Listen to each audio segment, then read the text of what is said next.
കാലങ്ങളായി സ്ത്രീകൾക്കറിയാവുന്ന ഒരു കാര്യമുണ്ട്.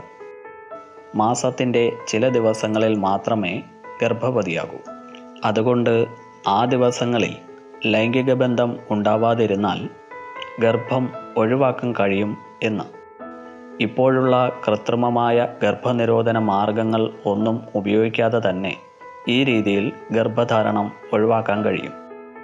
അതിൽ ആദ്യത്തേതാണ് താളക്രമ രീതി അഥവാ കലണ്ടർ രീതി. ഇതനുസരിച്ച് ആർത്തവചക്രം ആരംഭിച്ച് 10 ദിവസമാണ് സ്ത്രീ പുഷ്പിതയാകാൻ ഇടയുള്ളത്.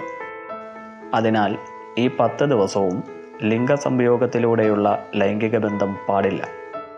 സുരക്ഷിതകാലം എന്ന് പറയുന്നത് ആർത്തവത്തിന് മുമ്പ് ഒരാഴ്ചയും ആർത്തവത്തിന് ശേഷം ഒരാഴ്ചയുമാണ്. ആർത്തവ കാലയളവിന് വ്യതിയാനം സംഭവിച്ചിട്ടില്ലാത്ത സ്ത്രീകളെ സംബന്ധിച്ചിടത്തോളം സുരക്ഷിതമായ ലൈംഗിക ബന്ധത്തിന് ഇത് നല്ല സമയമാണെന്ന് പറയാം. എന്നാൽ എല്ലാവരുടെയും കാര്യത്തിൽ അങ്ങനെയാകണമെന്നില്ലല്ലോ. പലർക്കും ആർത്തവ ചക്രത്തിൽ വ്യതിയാനം സംഭവിക്കാറുണ്ട്. കലണ്ടർ രീതി ഗണിക്കുന്നത് ഒരു സ്ത്രീക്ക് 28 ദിവസത്തെ ആർത്തവ സൈക്കിൾ ഉണ്ടെന്നും അതിൻ്റെ മധ്യഭാഗത്താണ് ഓവുലേഷൻ സംഭവിക്കുന്നതെന്നുമാണ്.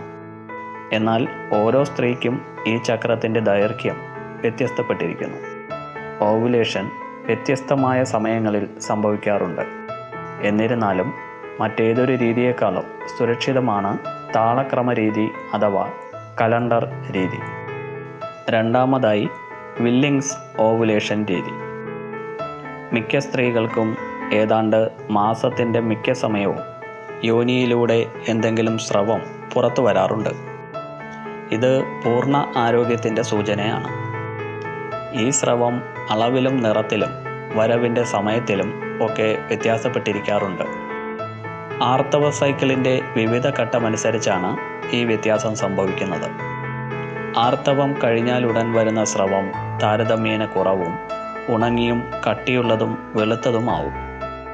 ഓവറിയിൽ ഒരു അണ്ഡം പാകമാകാൻ തുടങ്ങുന്നതോടെ ശരീരത്തിലുള്ള ഈസ്ട്രജൻ ഹോർമോൺ ഈ യോനീസ്രവത്തെ തെളിച്ചമുള്ളതും തെന്നുന്നതും നീണ്ടതുമാക്കുന്നു.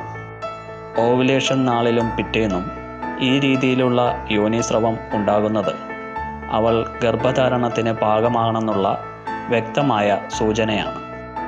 മൂന്നാമതായി ശ്രദ്ധിക്കാം അടിസ്ഥാന ശരീരതാപം. സ്ത്രീക്ക് അവളുടെ അടിസ്ഥാന ശരീരതാപവും ഇതുപോലെ നിർണയിച്ചെടുക്കാം.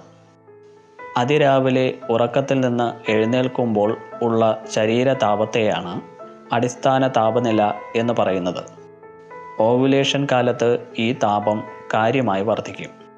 അടുത്ത പീരീഡ് വരെ ഈ താപം തുടരുകയും ചെയ്യും. ഈ രീതി മാത്രം അവലംബിക്കുകയാണെങ്കിൽ താപം ഇങ്ങനെ ഉയർന്നു നിൽക്കുന്ന ഏതാണ്ട് 16 ദിവസത്തോളം ജനനേന്ദ്രിയങ്ങൾ തമ്മിൽ ചേരുന്ന ലൈംഗിക ബന്ധം പാടില്ല. ഓവുലേഷൻ സംഭവിച്ചു കഴിഞ്ഞാൽ അടുത്ത 2 ദിവസങ്ങൾ ഗർഭധാരണത്തിന് പറ്റിയ സമയമായി കരുതപ്പെടുന്നു.